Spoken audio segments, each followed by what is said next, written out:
Alrighty guys, I am so excited for this episode today because I'll be discussing one of Game of Thrones' most interesting characters, Petyr Baelish. The reason why I'm really pumped for this episode is because of how there aren't many other GOT characters that use the 48 Laws of Power as often and as effectively as Petyr Baelish. His story arc is completely filled with calculated moves, manipulation, and just complete chaos, all in the hopes to gain more power. He does use a lot of the 48 Laws of Power, but for today I'm going to only talk about how he uses one of those laws, which is the third law, conceal your intentions. Let's get started. It all began with his experiences as a youth. Falling in love with Catelyn Tully, Baelish challenged her betrothed to a duel where Petyr was brutally defeated. Even though he lost all chance of ever being with Catelyn, this experience taught him one very important thing. If he fights their game, he fights by their rules, and he'll lose. If he wants to win, he realized he can't play by their game, and so he decided to start playing by his own, a game of shadows, manipulation, and devious calculation. Which brings us to one of the laws of powers he uses to play this game: conceal your intentions. Instead of reading an excerpt from the book, I'm going to let Littlefinger himself explain this law of power. I don't understand. The Lannisters gave you wealth, power. Joffrey made you the Lord of Harrenhal. A man with no motive is a man no one suspects. Always keep your foes confused. If they don't know who you are or what you want, they can't know what you plan to do next. Littlefinger's ability to keep his opponents guessing is very impressive.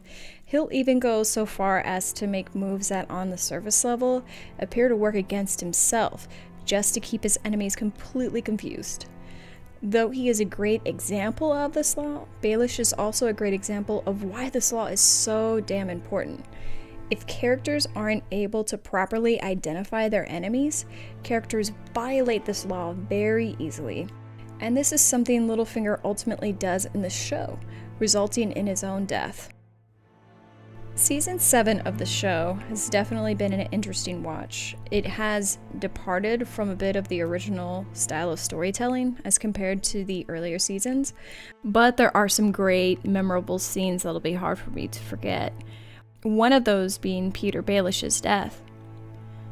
Not realizing that he no longer had manipulative control over Sansa, he underestimated her and never realized she was actually his enemy.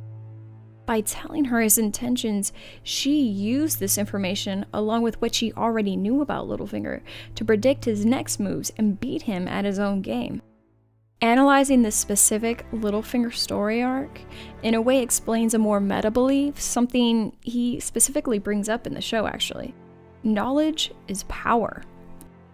Probably due to his overconfidence in his own skills and believing he knew all he needed to know, he neglected signs showing him that Sansa wasn't a force to be reckoned with.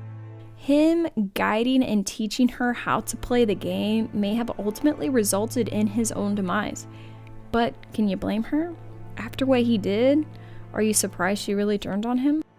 As obvious as this is to us, it's so ironic how completely oblivious he is to this himself, the master of knowledge and manipulation.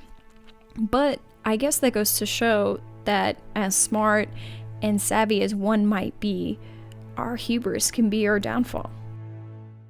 Alrighty folks, this is all that I have for you today. Be sure to like and subscribe if you want to see more. I appreciate the support.